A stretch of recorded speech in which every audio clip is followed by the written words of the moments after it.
നമസ്കാരം. എല്ലാവർക്കും ചാനലിലേക്ക് ഒരിക്കൽ കൂടി സ്നേഹപൂർവ്വം സ്വാഗതം. ഇന്ന് നമ്മൾ ഈ വീഡിയോയിൽ പറയാൻ പോകുന്നത് 2025 മാർച്ച് 13 കഴിയുന്നതോടുകൂടി തന്നെ ഇവിടെ പറയുന്ന ചില നക്ഷത്ര ജാതകർക്ക് ശുക്രൻ തെളിഞ്ഞ് വളരെ വലിയ സാമ്പത്തിക ഉന്നതികളും ജീവിതത്തിൽ സമ്പത്ത് കൈനിറയെ വന്നു ചേരുവാനും ഭാഗ്യം സിദ്ധിക്കുന്നൊരു സമയമാണ്.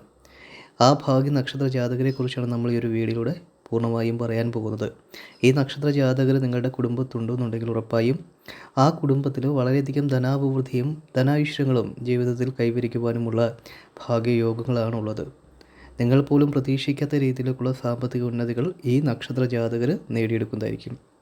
ആ നക്ഷത്ര ജാതകർ ആരൊക്കെയതിനെക്കുറിച്ച് നമുക്ക് നോക്കാം. ആദ്യം തന്നെ അശ്വതി നക്ഷത്ര ജാതകരാണ്. ഈ നക്ഷത്ര ജാതകർ വളരെയേറെ ഭാഗ്യസമ്പന്നമായിട്ടുള്ളൊരു സമയത്തിലൂടെയാണ് ഈ നക്ഷത്ര ജാതകർ സഞ്ചരിക്കുന്നത്. വലിയ തോതിലുള്ള ധനലാഭം ജീവിതത്തിൽ കൈവരിക്കുവാനുമുള്ള ഭാഗ്യയോഗങ്ങൾ അശ്വതി നക്ഷത്ര ജാതകരിൽ കാണപ്പെടുന്ന സമയമാണ്. വലിയ തോതിലുള്ള സമ്പത്ത് ഈ സമയം ഈ നക്ഷത്ര ജാതകർ നേടിയെടുക്കുന്നതായിരിക്കും. ലോട്ടറി ഭാഗ്യങ്ങളും നിധിഭാഗ്യങ്ങളും ഒക്കെ ഇവരെ തേടി വരുന്ന സമയമാണ്. മനസ്സിനെ അലട്ടിക്കൊണ്ടിരിക്കുന്ന സകല വിധമായ വേദനകളും സങ്കടങ്ങളും മാറുന്ന സമയമൊക്കെയാണ്. തികഞ്ഞ ഈശ്വരവിശ്വാസത്തോടുകൂടി പ്രവർത്തിക്കുക. ഈ നക്ഷത്ര ജാതകർ ദിനവും ഓം നമഃ ശിവായ, ഓം നമഃ ശിവായ, ഓം നമഃ ശിവായ എന്ന മന്ത്രം ഉരുവിടുക. ഇത് നിങ്ങളുടെ ജീവിതത്തിൽ നിങ്ങൾക്ക് ഐശ്വര്യങ്ങളും നെഗറ്റീവ് ശക്തികളെ അതിജീവിക്കുവാനും കഴിയുന്നതായിരിക്കും. ഏത് വലിയ പ്രതിസന്ധിയെയും പ്രശ്നത്തെയും അതിജീവിച്ച് നിങ്ങൾക്ക് മുന്നോട്ട് പോകുവാനും വലിയ തോതിലുള്ള സമ്പത്ത് ആർജിക്കുവാനും നിങ്ങൾക്ക് കഴിയുന്നതായിരിക്കും. ദുഃഖങ്ങളും ദുരിതങ്ങളൊക്കെ നിങ്ങൾക്ക് പൂർണ്ണമായും അകന്നു കിട്ടുക തന്നെ ചെയ്യുന്നതായിരിക്കും. അടുത്തത് ഭരണി നക്ഷത്ര ജാതകരാണ്. ഭരണി നക്ഷത്ര ജാതകർക്കും ജീവിതത്തിൽ വലിയ ഭാഗ്യാനുഭവവും അതിസമ്പന്നതയൊക്കെയാണ് ജീവിതത്തിൽ കൈവരിക്കുവാൻ ഭാഗ്യം സിദ്ധിക്കുന്നത്. നിങ്ങളുടെ പൂർണ്ണമായുമുള്ള ദുഃഖങ്ങളും വേദനകളൊക്കെ മാറി ധനാഭിവൃദ്ധിയുടെയും ധനൈശ്വര്യത്തിൻ്റെയും സമയമാണ് നിങ്ങൾക്ക് തെളിഞ്ഞു നിൽക്കുന്നത്. ദുഃഖ ദുരിതങ്ങൾക്ക് പൂർണ്ണമായും അകലുന്ന ഈ സമയം തികഞ്ഞ ഈശ്വര വിശ്വാസത്തോടുകൂടി പ്രവർത്തിക്കുക. കുടുംബക്ഷേത്രങ്ങളിൽ പോയി കുളിച്ച് തൊഴുത് പ്രാർത്ഥിക്കുക. കാരണം നമുക്ക് നല്ല സമയം തെളിയുമ്പോൾ നമ്മുടെ ജീവിതത്തിൽ ഈശ്വരന് പ്രാധാന്യം കൊടുക്കുക. ഈശ്വരൻ്റെ പ്രാധാന്യം അല്ലെങ്കിൽ ദൈവങ്ങൾക്ക് നമ്മൾ പ്രാധാന്യം കൊടുക്കുന്നതോടുകൂടി തന്നെ ആ ചൈതന്യം നമ്മളിലും നമ്മുടെ കുടുംബത്തും നിലനിൽക്കുകയും സാമ്പത്തികപരമായിട്ടുള്ള ഉന്നതികൾ നമുക്ക് കരസ്ഥമാക്കുവാനും കഴിയുന്നതായിരിക്കും.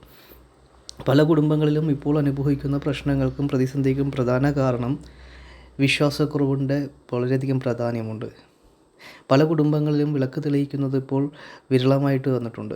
പലരും അതൊക്കെ മറന്നു പോവുകയാണ് ചെയ്യുന്നത്. അപ്പം നിങ്ങൾ ഈശ്വര കാര്യങ്ങൾക്ക് പ്രാധാന്യം കൊടുക്കുകയും ക്ഷേത്രങ്ങളിൽ പോയി ദർശനം നടത്തുകയും പ്രാർത്ഥിക്കുകയും ചെയ്യുക, വഴിപാടൊക്കെ നടത്തുക. അപ്പോൾ നമുക്ക് പോസിറ്റീവ് എനർജി ഉണ്ടാവുകയും നമുക്ക് ആത്മാർത്ഥമായിട്ട് പരിശ്രമിക്കുവാനും കഴിയുകയും അതുപോലെ നമുക്ക് വലിയ തോതിലുള്ള സാമ്പത്തിക നേട്ടങ്ങൾ കൈവരിക്കുവാനും കഴിയുന്നതായിരിക്കും. ഉറപ്പായും അതുകൊണ്ട് വളരെയധികം ഈശ്വര വിശ്വാസത്തോട് പ്രവർത്തിക്കുക. അടുത്ത കാർത്തിക നക്ഷത്രമാണ്. കാർത്തിക നക്ഷത്രക്കാർക്കും ജീവിതത്തിൽ വലിയ തോതിലുള്ള സാമ്പത്തിക ഉയർച്ചകളും ഉന്നതികളും കരസ്ഥമാക്കുവാൻ കഴിയുന്ന സമയമാണ്. ശുക്രൻ തെളിയുന്നതോടുകൂടി തന്നെ സാമ്പത്തികപരമായിട്ടുള്ള അഭിവൃദ്ധികളും ഉയർച്ചകളും നിങ്ങൾക്ക് കരസ്ഥമാക്കുവാൻ ഈശ്വരൻ്റെ കൃപാകടാക്ഷങ്ങൾ കൊണ്ട് ഈ സമയം കഴിയുന്നതായിരിക്കും. അടുത്തത് മകീരം നക്ഷത്ര ജാതകരാണ്. ഭാഗ്യാനുഭവത്താൽ അതിസമ്പന്നമായ സമയമാണ്. ശുക്രൻ തെളിയുന്നതോടുകൂടി തന്നെ സാമ്പത്തിക സ്ഥിതിയിൽ വളരെയധികം മാറ്റങ്ങൾ ഉടലെടുക്കുന്നതായിരിക്കും. നിങ്ങൾക്ക് ഈശ്വരൻ്റെ അനുഗ്രഹങ്ങളും ചൈതന്യങ്ങളും ധാരാളം ലഭിക്കും. അതുകൊണ്ട് തന്നെ സമ്പത്തിന് ഈ സമയങ്ങളിൽ യാതൊരുവിധമായ ബുദ്ധിമുട്ടുകളും നിങ്ങൾക്ക് ഏർപ്പെടുകയില്ല.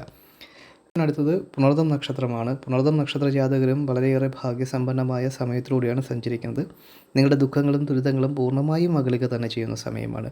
ദീർഘനാളത്തെ സ്വപ്നങ്ങളൊക്കെ പൂർത്തീകരിക്കുവാൻ അവസരങ്ങൾ ലഭിക്കുന്നതായിരിക്കും. സാമ്പത്തിക സ്ഥിതിയിൽ വലിയ മാറ്റങ്ങൾ ഈ സമയം കാഴ്ചവെക്കുവാനും നിങ്ങൾക്ക് ഭാഗ്യം സിദ്ധിക്കുന്നതായിരിക്കും. അടുത്തത് ചിത്തിര നക്ഷത്രമാണ്. ചിത്തിര നക്ഷത്രക്കാർക്കും സാമ്പത്തിക അഭിവൃദ്ധികളും ഐശ്വര്യങ്ങളുമാണ് ശുക്രൻ തെളിയുന്നതോടുകൂടി തന്നെ ഉണ്ടാകുന്നത്. ദീർഘനാളത്തെ സ്വപ്നങ്ങൾ പൂർത്തീകരിക്കുവാൻ അവസരങ്ങൾ ലഭിക്കുന്നതായിരിക്കും. അടുത്തത് ചോതി വിശാഖം നക്ഷത്ര ജാതകരാണ്. ഈ നക്ഷത്ര ജാതകർക്കും വളരെയേറെ ഭാഗ്യാനുഭവങ്ങളും ഉയർച്ചകളും ഉണ്ടാകുന്ന സമയമാണ്. നിങ്ങളുടെ ദുഃഖങ്ങളൊക്കെ മാറുന്ന സമയമാണ്. ശുക്രൻ തെളിയുന്നതോടുകൂടി തന്നെ സാമ്പത്തിക അഭിവൃദ്ധികളും ഉയർച്ചകളും ഉണ്ടാകും. അടുത്തത് ചതയം നക്ഷത്രമാണ്. ഈ നക്ഷത്ര ജാതകർക്കും ഭാഗ്യാനുഭവത്താൽ അതിസമ്പന്നമായ സമയമാണ്. ശുക്രൻ തെളിയുന്നതോടുകൂടി തന്നെ ജീവിതത്തിലെ സകല സങ്കടങ്ങളും മാറി ധനാഭിവൃദ്ധിയും ധനായുഷ്യങ്ങളും ജീവിതത്തിൽ തേടി വരികയും ഈശ്വരൻ്റെ കൃപയും ചൈതന്യവും ധാരാളം ലഭിച്ച് വലിയ തോതിലുള്ള ഉയർച്ചയിലേക്ക് എത്തിച്ചേരുവാൻ ഭാഗ്യം സിദ്ധിക്കുന്നതായിരിക്കും. നല്ല രീതിയിലുള്ള ജോലികൾ ലഭിക്കുന്ന സമയമാണ്. മനസ്സിലെ വിഷമങ്ങൾ മാറുന്ന സമയമാണ്. പൂർണ്ണതും ഈശ്വരൻ്റെ സമർപ്പിച്ച് പ്രാർത്ഥിക്കുക. ഈശ്വരൻ നിങ്ങളുടെ ജീവിതത്തിൽ കൈപിടിച്ചുയർത്തുക തന്നെ ചെയ്യുന്നതായിരിക്കും.